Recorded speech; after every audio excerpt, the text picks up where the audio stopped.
তো বন্ধুরা দেখতেই পাচ্ছ আজকে আমি একটা নতুন রেসিপি নিয়ে চলে এসেছি। তো রেসিপিটা কি তো তোমরা দেখো, এখানে আমি চালের গুঁড়ো নিয়েছি আর এই দেখো এখানে কড়াইয়ে জল বসিয়েছি। জলটা অনেকক্ষণ ধরে ফুটছে, মানে গরম হচ্ছে আর কি। যত জলটা ফুটবে তত মানে এই পিঠেটা নরম হবে। তো আমি আজকে পিঠে বানাবো, তারা পিঠে।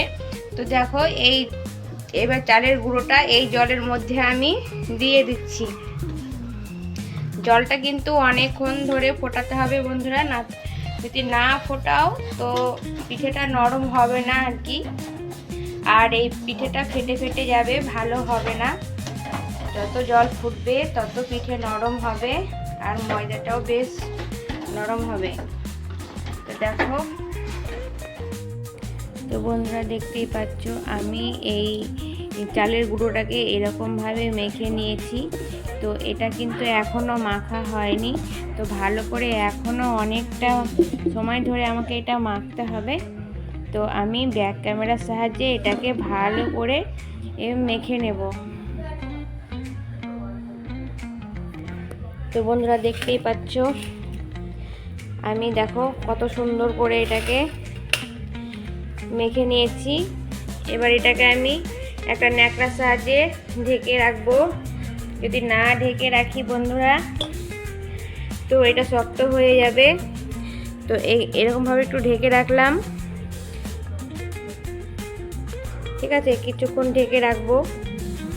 আর এই পিঠেটা করার জন্য যে উপকরণগুলো লাগবে সেগুলো আমি ঠিক করে নিয়ে নেব, তারপরে আবার পিঠে বানাতে শুরু করব। তো আমি দেখো তারা পিঠে বানানোর জন্য আমি এখানে নিয়েছি তিলটাকে আমি ভেজে নিয়েছি। দেখো তিলটাকে ভেজে নিয়েছি। আর এখানে দেখো এখানে নিয়েছি এটা গুড়, খেজুর গুড়। এটা হচ্ছে খেজুর গুড় নিয়েছি। আর এখানে তিল নিয়েছি। তো এই তিলটাকে আমি এবার মিক্সির সাহায্যে এটা গুঁড়ো করে নেব। তো বন্ধুরা দেখতেই পাচ্ছ আমি এখানে তিলটাকে গুঁড়ো করে নিয়েছি আর এখানে গুড়টাকেও গুঁড়ো করে নিয়েছি মিক্সির সাহায্যে, মানে ভেঙে একদম মম করে দিয়েছি। আর এটাকে আমি এবার তিল দিয়ে মাখবো গুড়টাকে।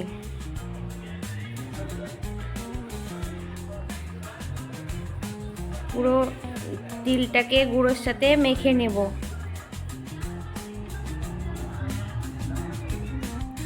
তো বন্ধুরা দেখতেই পাচ্ছ এই দেখো আমি এরকম তো গোল করে নিয়েছি। এবার এটাকে আমি বাটির মতো করে এরকম ভাবে দেখো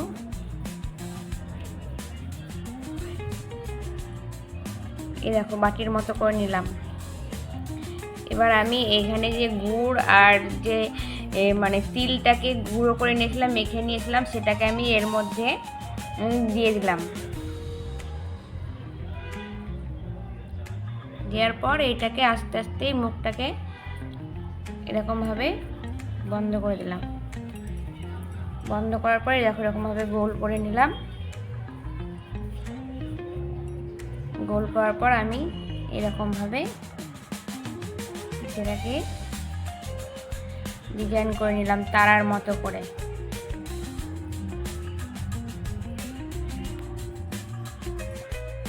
তো দেখো এরকমভাবে আমি তারা বানিয়ে নিলাম, তারা পিঠে। তো বন্ধুরা দেখতেই পাচ্ছ আমি একটা একটা করে দেখো এখানে অনেকগুলো পিঠে বানিয়ে নিয়েছি। তো কেমন হয়েছে বলো আমার তারা পিঠেগুলো। যদি ভালো লাগে, যদি তোমাদের এই পিঠেগুলো ভালো লেগে থাকে তো দেখতে থাকো শেষ পর্যন্ত।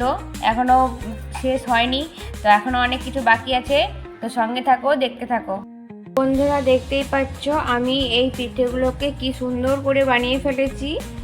তো আমার মতো করে তোমরাও বানিয়ে ফেলো এরকমভাবে তারা পিঠে তিল আর গুড় দিয়ে। তো এবার আমি কি করব এই পিঠেগুলোকে সেটা দেখতে থাকো। এখানে দেখো কড়াই বসিয়েছি আর কড়াইয়ের মধ্যে জল দিয়েছি আর জলটা দেখো টকবক করে ফুটছে। তো এই জলের মধ্যে আমি এই পিঠেগুলোকে ফেলে দেব। সব পিঠেগুলোকে দিয়ে একটু সিদ্ধ করে নেব, ঠিক আছে, দেখতে থাকো। তো বন্ধুরা দেখতেই পাচ্ছ পিঠেগুলো আমার সেদ্ধ হয়ে গেছে। আমি কি করে বুঝলাম যে সেদ্ধ হয়ে গেছে? পিঠেগুলো একে ওপরের পিঠে মানে চাপাচাপি হয়ে গেছে দেখো। তো এগুলো সেদ্ধ হয়ে গেছে, এবার আমি এটা দিয়ে ছেঁকে তুলে নেব। তো বন্ধুরা দেখতেই পাচ্ছ আমি পিঠেগুলোকে সেদ্ধ করে নিয়েছি এবং ছেঁকে তুলে নিয়েছি। এবার এখানে আমি ঠান্ডা হতে দেব।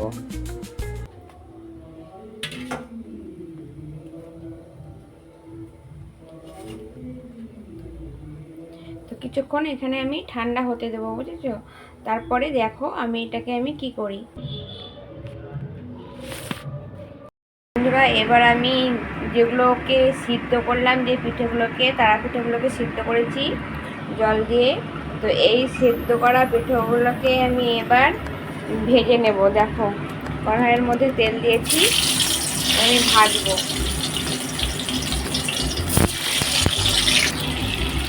দেখো পিঠেগুলোকে ভাজছি তেল দিয়ে। এবার এর মধ্যে দিয়ে দেবো হলুদ,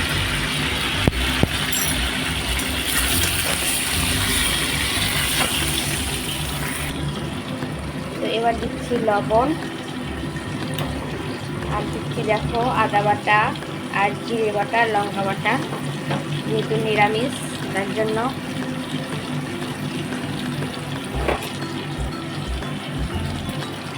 এটা দিচ্ছি ধনে পাতা,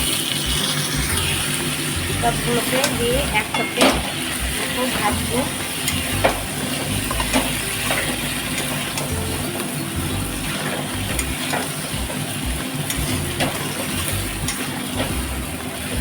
এবার আমি দিয়ে দেবো একটু সামান্য পরিমাণে চিনি।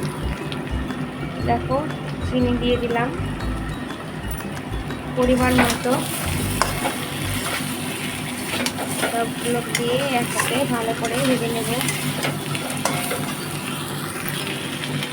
তো আমি দেখো সামান্য পরিমাণে একটু জল দেব,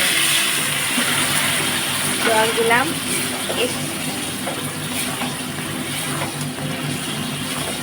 জল দিয়ে সামান্য একটু ফুটিয়ে নেব।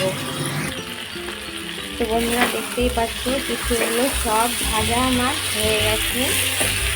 তো জল দিলে কি হয় বন্ধুরা, একটু নরম হয়, একটু না বেশ নরম হয়, ভালো লাগে নরম। আর যেহেতু এই পিঠেগুলো একটু জল না দিয়ে ভাজলে শক্ত হয়ে যাবে, আর জল দিয়ে যদি একটু জল দিয়ে ভালো করে একটু ফুটিয়ে নাও তো অনেকক্ষণ নরম থাকে পিঠেগুলো। আর দেখো আমার পিঠেগুলো ভাজা হয়ে গেছে। তো এবার আমি একটা পাত্রে ঢেলে নিই। তো বন্ধুরা দেখতেই পাচ্ছ পিঠেগুলো আমার ভাজা হয়ে গেছে, আর দেখতেও খুব সুন্দর লাগছে, কিন্তু খেতেও খুব সুন্দর হয়, টেস্টি খুব সুন্দর লাগে খেতে বন্ধুরা। তো আমি যেমনভাবে বানিয়েছি তোমরাও সেরকমভাবে বানাও, খেতে অপূর্ব লাগে, অসাধারণ লাগে। তো ভিডিওটা যদি আমার ভালো লাগে তো প্লিজ লাইক কমেন্ট শেয়ার করতে ভুলবে না, আর একটা হাইপ করে দেবে অবশ্যই। তো ভিডিওটি এই পর্যন্তই, টাটা বাই, সবাই ভালো থাকো, সুস্থ থেকো।